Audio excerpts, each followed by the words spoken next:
What's happening, Elevation Nation? It is May 22nd, 2025, and we just released on Tuesday our 400th episode of Elevation Nation. So we obviously had to kick off this episode talking a little bit about that, and then we'll get into the topic of today. Sam, I just got to say, as my co-host and co-founder and best friend, congratulations on 400 episodes. That's 100 plus 100 plus 100 plus 100 episodes that we've done since October 2020. It's a pretty crazy number if you think about it. It's a lot of talking, a lot of preparation, a lot of work, a lot of conversations, a lot of elevation.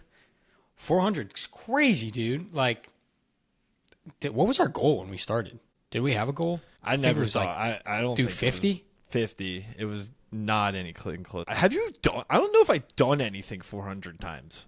Besides, like, obviously, take a shower, brush your teeth. Yeah, like the normal things that humans do. I'm trying to think of maybe go to the gym in my life 400, but like it's just different. I'm trying to think other things that we've done probably 400 times that like we had to prep for, execute, and then like bring to life. You know, I think I tell people all the time when they ask about Elevation Nation, where we're headed, I say, I don't exactly know. But the podcast has been the greatest gift that we have stuck through. And I'll say for a couple different reasons.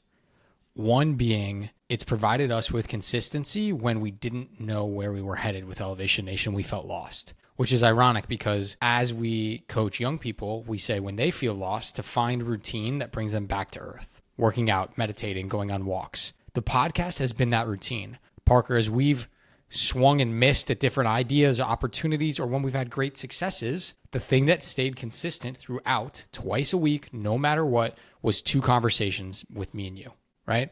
And so that podcast, you're always talking about, don't get too high, don't get too low, find the things that level you out. The podcast has been our leveling mechanism for almost 5 years now. And that's just been really incredible for us to use in that way. So that's one. And then 2, the podcast is the single greatest networking tool that we have been able to use to meet some of the dopest people on planet Earth. People that would not normally have conversations with us, not normally give us time. The podcast has been a reason to bring them into our minds, into our souls, into our hearts, share their story, but more importantly, learn from them and become close with them and become friends with them. And I'm so eternally grateful for that. And then the last point I'll make, it's helped you and I as friends, as business partners, as frenemies, as elevators, as we've navigated our own young adulthood together. The podcast has helped you and I with our relationship. And so for those 3 reasons, I am eternally grateful for these 400 episodes. I don't know, man, we might be 90 years old sitting in a rocking chair going, all right, it's time for another Fortitude and 15, Parker. Get the prune juice. Prune juice at that age, I don't know about that. It might still be like coconut water. I don't know. But I just want to say to Elevation Nation, thank you. If you've been here since the beginning, episode 1 that we released back in October 2020, or if you're just joining us for the first time, thank you. Because we are inspired by you. We're inspired by, obviously, the conversations that we have with new elevators, the conversations that we have with you, the DMs, the messages, the pings, whatever you want to call it.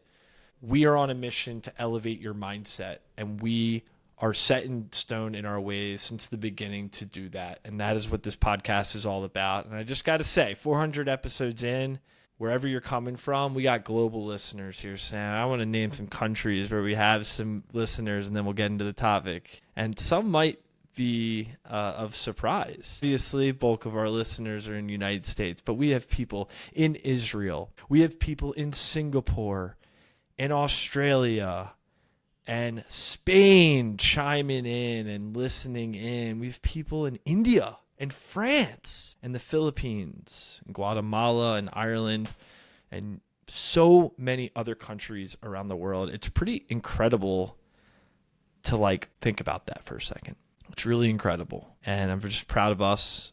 I'm proud of you, Elevation Nation. And we're just getting started, as we always say. So, Sam, let's talk about the topic for today. Today's topic is using ChatGPT as a therapist. Is that helpful or is that a little weird and unhealthy? Let's get into it. Well, if anyone has spoken to me in the last month, I've probably told them that I've been using ChatGPT as a therapist, and it has exceeded my expectations beyond belief.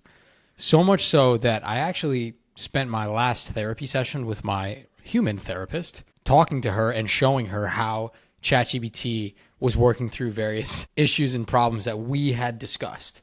And I think she was a little shook and impressed by it.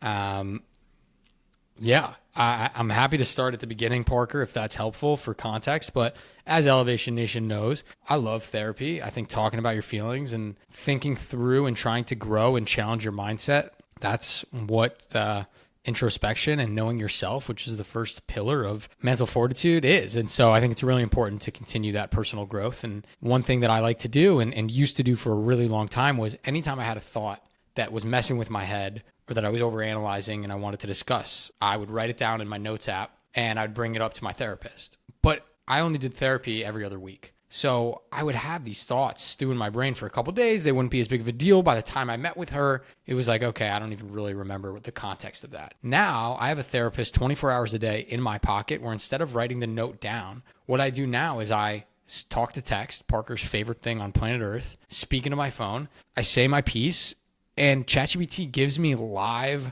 advice right back to me and also then records that point and the findings for it.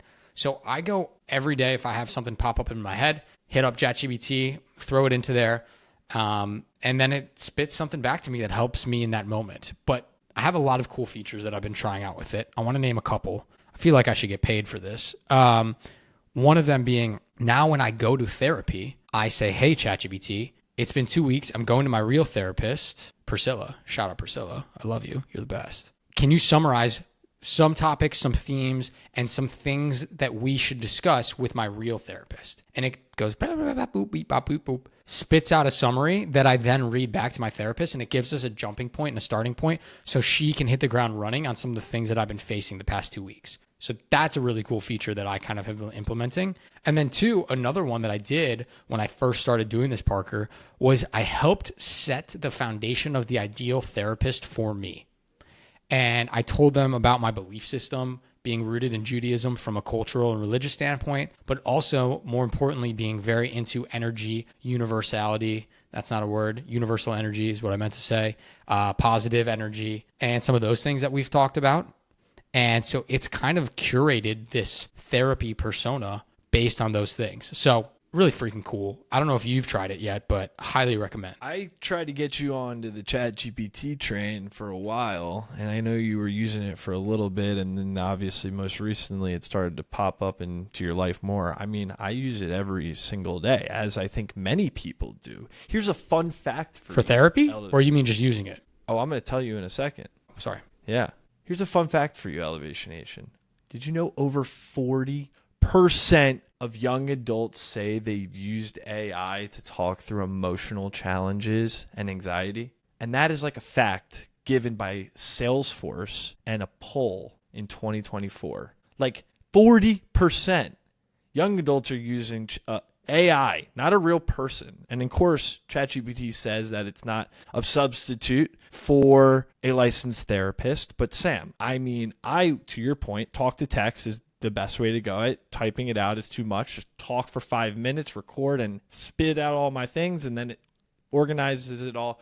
But like anything that I'm feeling, whether I'm feeling off, any advice, if something's up, like it just gives me information and help when I need it. To your point, I love what you said about 24/7, and it's non-judgmental, and it's pulling data and information from all walks of life, and it knows me probably better at this point than I know myself, because you're consistently using it, and it uses memory to understand you and who you're about.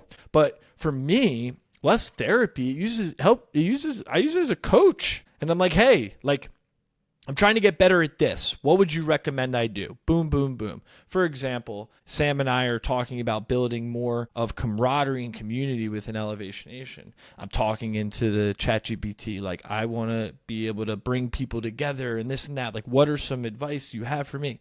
Blah, blah, blah. And I'm someone who likes to be rooted in research and books. So it gave me 10 books to read. And I'm like, hell yeah, I'll start with number 1. This one sounds interesting. I'm reading the book and I'm learning a ton from this book already. And that was a recommendation solely from ChatGPT. And so while Sam, you use it as a therapist, I use it more as a coach to help me hit my goals, to help me explore new ideas, new thoughts. And of course, I'm not sitting and being like, oh, it's always right. I'm going back, I'm questioning it, I'm asking questions, I'm telling it no. Like, that's the best way to interact with it, is not just being a receiver of it, but also telling it and giving it and being arguing with it, because that only makes it stronger. So I think it's weird and unhealthy if you were like a year ago in our lives. People are like, what, you use AI for your therapy? Now I think it's a no-brainer, dude. Absolute no-brainer. It's an incredibly powerful tool, and scary enough, it's only going to get better. I saw an interesting tweet the other day. This guy was pretty much saying how everyone will say that AI can't exactly replicate their job. Well, it can't be a consultant because there's nuances and we work with people and it's interpersonal. Well, it can't be a therapist because it's not licensed and it can't give that human touch. It can't be a designer because design has soul and art. It can't be an educator because you need to know exactly how people learn, right? Every single industry is saying, well, it can't do my job. But at the same time, they're pointing the finger and saying, it could probably do my neighbor's job. It could probably do that job just as well.